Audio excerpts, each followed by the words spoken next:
All right, Kris, I want to play a little game with you today. I like games. Good. We're gonna mention a bunch of different topics, a bunch of different activities, if you will, and you're gonna tell me if you'd rather trade money or time for these things. All right. You willing to play? Yeah. Okay, I'm just gonna go through the list, and if you want to explain why, we'd love to hear why. All right. Okay. Would you prefer to trade time or money for this? Sleep.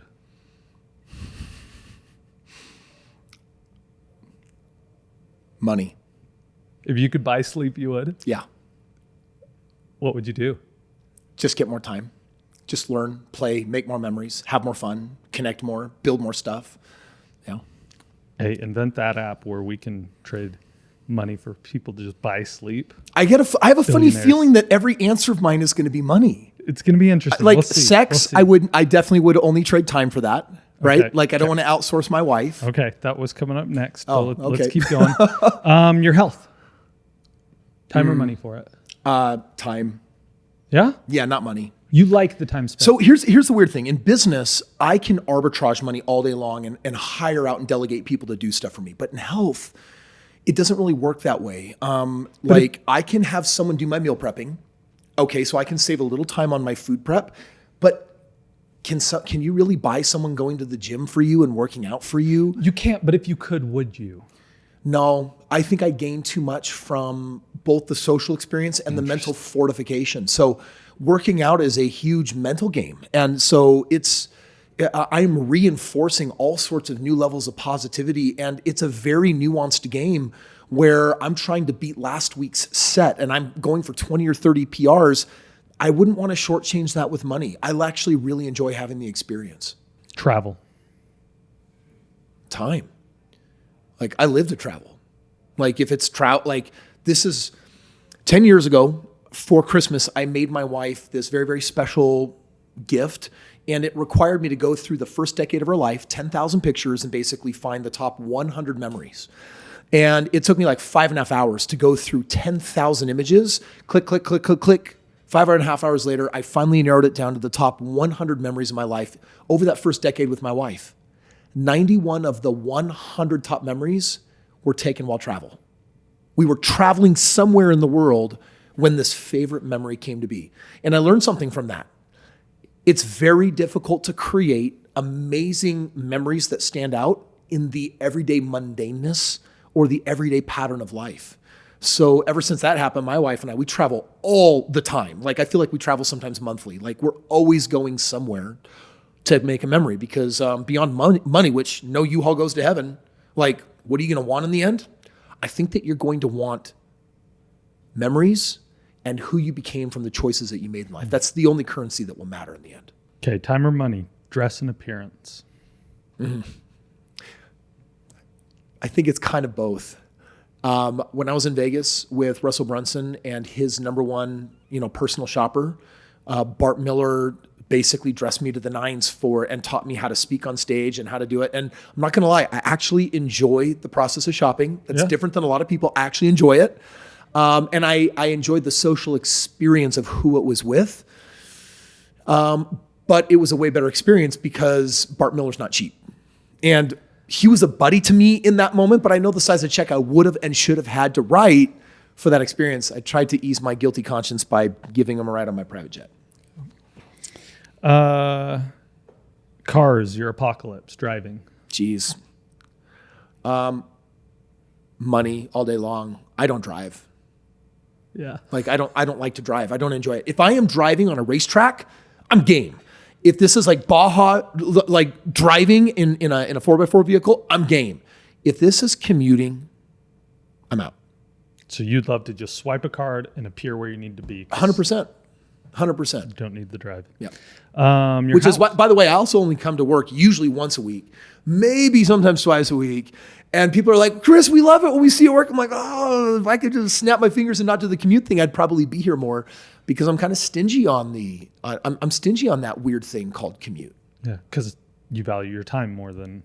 Well, and I don't trust myself to not text and drive. I know that I'm going to text and drive, which means I shouldn't drive. I just want to text or I want to do a meeting and try to make use of that time. Sure. I'm also fortunate that literally one of my best friends, when we go to work together, he's a CEO of one of my companies, and Trent always offers to drive, and he's a great driver. He rubs it in my face that he's a way better driver than me, and I'm like, oh, twist my arm, drive for me. And he does. Try to never make him feel like Chauncey that he's chauffeuring me around. But I love it when Trent drives, so that we can either engage in really great conversation or I can just not feel like I'm wasting time. Okay, your house, your domicile, not a rental, but the place you live. The place I call home? Yeah. Time. So right now I'm in the middle of it's like a 28,000 square foot addition on my home. It's obscene. It's huge.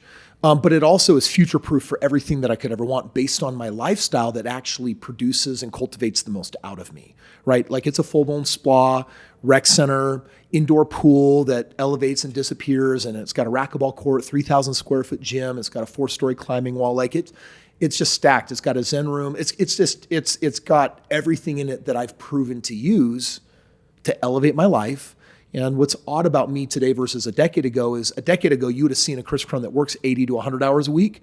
Today, you see a Kris Krohn that works significantly less than that in terms of measurable hours of working, but it's actually in all of my self-nurturing time, strength growing time, meditation time, reading time. This is actually where I'm actually in deep learning states that make it way easier for me to be way more intelligent when I enter the business realm. Okay, this one I think I saved it for last because it'll be most interesting. Running businesses. You never got to the sex question. You said we were going to get to that one? You already addressed it. You said you'd never pay for it. I was like, yes. We're good. No. We're good. Yeah. No, okay. You're right. We probably don't need to go. We don't need to go there. Business. What about business? Would you rather just swipe a card and have your businesses run, or do you like spending time in order to make them work? I would say I'm 80-20. In which direction? 80-20 on money, 20% time. Huh. Maybe 90-10. Meaning, when my friend Grant Thompson, one of the top 100 YouTubers in the world, passed away a little over 4 years ago, he was one of my best friends. And I created an entirely new schedule for myself because I just thought, Kris, this is weird. You've had so much earthly success, and yet you still don't have the balance you want in your life. Like, why?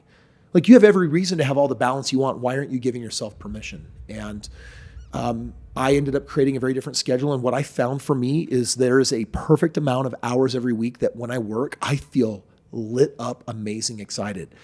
If the number is smaller than that, I feel like I'm missing out on some of my life's purpose. If the number is bigger than that, I feel like I'm imbalanced in the opposite direction. And that number for me is about 25, maybe a max of 30 hours a week, which meant that if I consistently only worked 20 or 15 hours a week, I would be a grumpy human being. I would be less fulfilled. I would be less happy. So when we expand our businesses, there's a certain amount of time I want to give them to see if I can secret sauce them or empower them with the resources of the right kind of people or money or whatever, so that they have their chance to experience all the success that they possibly can. And at the same time, trying to figure out how to honor my life force energy. Because, dude, whether I'm a motivational speaker, speaking on my own stage, or I'm doing a podcast, I'm generating social media, there's only so much time that I have where I can feel like I'm like game on, flow state, and yet honoring my family. Like, I'm in the sensitive years of my own family. I'm in the decade of dreams. I'm in the last decade with my children before they're up and out of the house. I have a 17-year-old daughter. And so with all of my kids, how I allocate time to each one of them and spend time with them it's like, I can have time with them later in life, but this is the only time I get time with them as teens. And so that's something I'm always ever present to. So the reason I wanted to bring this up is I've met a lot of people who time is the only solution if they want to do more. That it's, if you ask them any one of these things, and it's like, I want a bigger house, and it's like, well, I guess I'm rolling up my sleeves and I'm building it because I'm not willing to sacrifice money to achieve the thing I want, or I don't have the money, therefore I have to. But I got to tell you that's kind of scary. Yeah. No, it's kind of scary because I was that guy once. And I know so many people out there that they, for them to get that bigger house, they're signing up not for a 3-month journey or a 30-day journey. They're signing up for a 5 or a 15-year-long journey. And when it takes you years to be in hot pursuit of something that you think you want, the question is, 4 months after you have it, will it be the thing you want? Dude, it's like so many things in life end up being like the car. You saved up your money. You finally got the car of your dreams. And the very next day, someone gets out of the car next to you and bumps your car and leaves a scratch. You're going to lose your mind. You're going to go crazy because you had this beautiful thing that just got wrecked. But 4 months later, do you really care? For most people, it's worn off. But now, if you bought that on payments, now you're a little bit in some level of servitude to it because you've likely made a 5 to 7 year commitment and you need to keep giving it money every month, even if you appreciate it less. That happens with houses. That happens with a lot of things that don't produce experience. Mm-hmm. And so I'm super conscientious of the fact that it's super easy to get stuck in a game of wanting things that are actually never going to give you the kicks and giggles 3 months down the road when you finally get them. So let's talk a little bit, because if the average American had the option of working 2 days a week and spending the rest of the time doing things they're totally passionate about, they would kill for that. Well, dude, right now, look at the reality. We're talking about universal income and we're talking about 4-day work weeks. Like, this is already some level of normalization, and they absolutely want it. And yet most people, I think, are very undisciplined with how they spend their time. That's a judgment, right? I mean, the middle class over the next decade is going to shrink by another 10%. Half of those people are going to hit poverty level and the other half are going to become wealthy. And when you have an unhealthy distribution of your socioeconomic statuses, that raises an alarm for concern, because now you have a very wealthy nation and now you have at the same time a very large subset of poor people. And unfortunately, when I take a look at the stats right now, you take a look at our boomers and you compare them to our millennials. Just 2 generations is what separates them. But the millennials at age 40 had 5 times less money than boomers. Mm-hmm. And the next generation is worse, and the generation is that. And so we're swinging the pendulum in a very, very, it's a very, very difficult situation. You take a look at the cost of housing versus salaries. The cost of house has increased 27 times over the last 50 years. Income has gone up like 7 times. So in other words, 1 job is no longer sufficient. Soon 2 jobs aren't sufficient. People will then need 3 jobs. People are going to have to work harder for the same stuff that the previous generation had. And at some point, that can end up ultimately hurting the mindset that just says, why care? That stuff really kind of freaks me out, because what it does to the human spirit is it dampens it. At what point in your life did you become increasingly aware of spending your time wisely? Viewing it as a resource to be spent and therefore being smart with it? Honestly, I've always been somewhat conscientious of it, but if you take a look at a person's schedule or if you take a look at their bank account, you'll actually know what people value. Mm-hmm. So up until my friend died, you would definitely say that what I value is work. Since my friend died. But because you liked it, right? It wasn't, but I was also out of balance. Like, I was working certainly more than I wanted to, and I was just thinking that more work should yield me more success.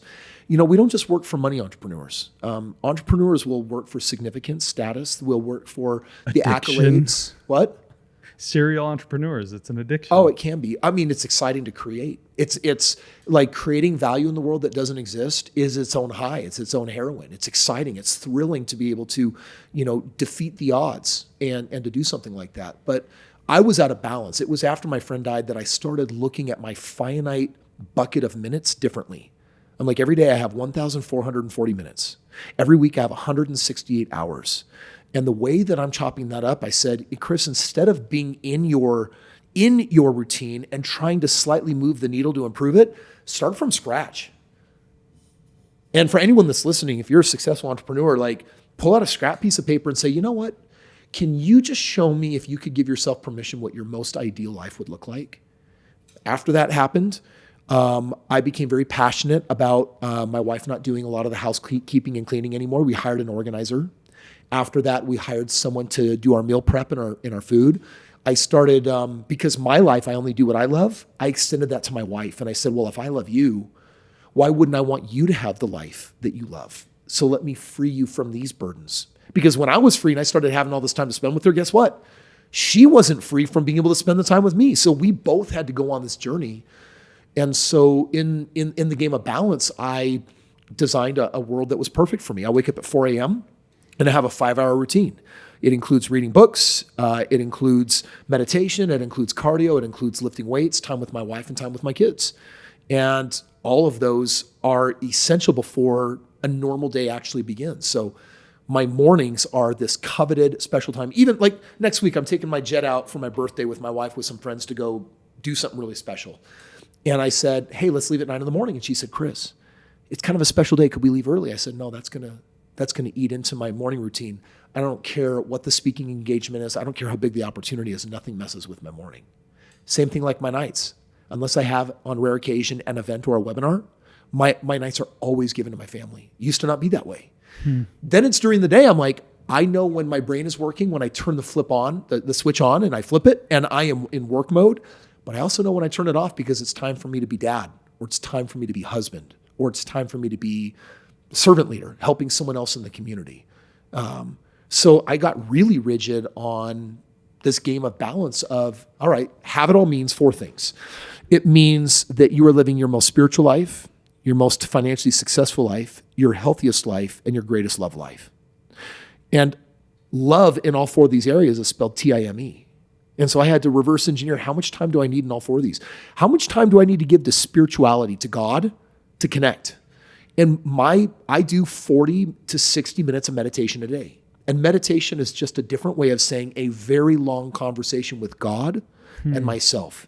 It's where I'm co-creating the life of my dreams. It's where I go into my creation room to create everything that doesn't yet exist. It's where I practice the creation emotions. And usually 10 to 20 minutes of it is just sitting with deity, someone I feel called to, and we're conversing. So I know how much time I need for me to feel like, hey, God, like the proverbial metaphorical bus could hit me and at any moment, and I would feel like I was in balance spiritually. I know that my body needs 2 to 3 hours a day between gym, eating, nutrition, and all the things that I do to take care of it. I know that my relationship, my wife gets 90 minutes in the morning and she gets about 60 minutes at night. That's 2.5 hours a day. When we do that, we are overflowing with the time, energy, and connection that we need to be at our very, very best life. My wife and I, we have the sickest marriage. It's amazing. It's like we did all of our stuff. Like we made it. Every day we say that to each other. We made it. Because we don't argue. We don't have any fights anymore. We invested so much into us that there's no time given to that unless we're in the car driving with Carson and then we're arguing over who's navigating. Right? It is the one time I've seen you guys fight on multiple occasions while driving. Yeah. My finances, they need a certain amount of input. And with 168 hours a week, there's a way, I believe, if you're doing it right, if you have all the hacks, there's a way to honor all 4 of these areas and use the time to have them be what they need to be. Okay, so you're saying that the biggest hack for you is just getting very clear on what you actually needed to spend time on and then holding to it. Yeah, so this is called a standard, and standards determine yeses and nos.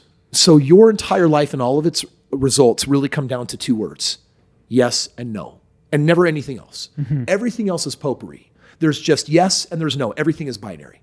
Do I go to the gym? Okay, go inside. Does it honor me? Oh my gosh, I need that 5 times a week. And this is one of those 5 times. Yes. The answer is a yes. Yes, I'm going to do that. It's like, well, am I going to lift really hard or am I just going to go through the motions? No. Going through the motions it's mistaking movement for achievement. Don't do that. You'll wake up in a decade. You won't have the body that you wanted because you actually didn't do the right thing with the time that you allocated. It's like, do I spend time with my daughter? Yes. Why? Because I have a standard on how much time I give to my children. So yesterday, my daughter said, Dad, can I meditate with you? We've got this beautiful 13-year-old daughter that this is like our thing. And I always say yes. And I'm like, yes, we can. And instead of it being a 30-minute, experience, kind of the teen version, we ended up spending 75 minutes together. And it was beyond the meditation. It was talking about what we were learning and what we were witnessing. So if you know what your ideal looks like, then the question is, do you have the discipline to give the right yeses and nos to honor it? And if the answer is yes, then in time, how can you not love your life? How can you not feel balanced? How can you not feel like you have everything or that everything's going your way? Because it doesn't matter whether you have the mansion yet or never. It's you're in pursuit of the financial things that matter to you and you're giving it the love, Time, that it needs so that it's just a matter of time before you achieve it. And I'm sorry, if you make progress every day in the direction of what you want, what do you value more, the outcome or the progress? I value the progress. As long as I am moving towards my goal, I'm okay even if I'm not there because every day I practice having it in my mind anyway. That's my cheat. That's my catch-22 is that everything I want, I live with it every day anyway. Like I'm the most fulfilled, happy person maybe on this planet. Okay, so here in closing, I've got a really great question for you to kind of sum up everything. You could either have an extra $1 million every day or an extra 8 hours every day. 8 hours. That fast? Oh, yeah. Yeah. The great misnomer out there is that time is money, and that is not true. This whole idea that we get from Benjamin Franklin, time is money, people are obsessed with that notion. And there's a problem with that decision-making strategy. We're basically saying, as long as I can get more money, I should say yes. And then what you become is a very hardworking society. But I got news for you. Hardworking people are not happy people. Your decision-making process has to become more robust than that. My new book, Time Machine, says, hey, it's not just about the verticals of time and money. Take a look at these two rational filters for making decisions. One of them is logic. Does it make me wiser? Is a question that says, how do I access the logic of other people, superior people with superior results, people with levels of expertise I don't, to help me make a logical decision? But no decision should only in and of itself be logical. It's only one of the 5 factors in making a decision. Here's another rational one. Money. It's like, well, does it make sense to spend this money? It's like, well, if I hire this home organizer or this person 1 hour a day to meal prep, I have to pay them $15 a day to do the meal prep so I don't have to do it. And my time is worth $50 an hour. And so I have enough excess money that I'm actually going to pay them $15 an hour. And I'm going to take that extra hour and maybe I'll work and I'll make the delta, the difference of $35 extra.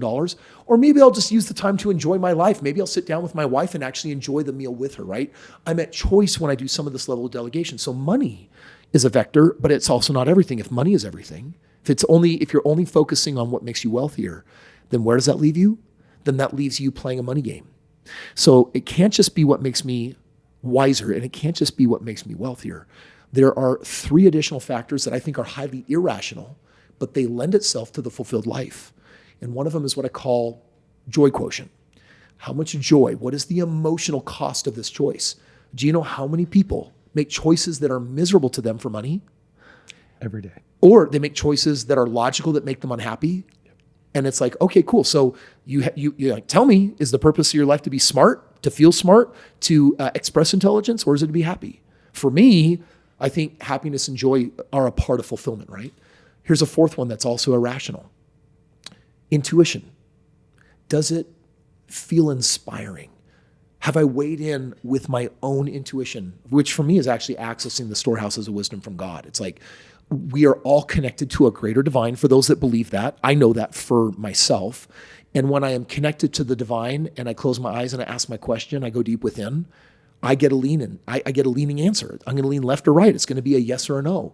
And often that intuition defies logic. It defies finances. Sometimes it defies emotions.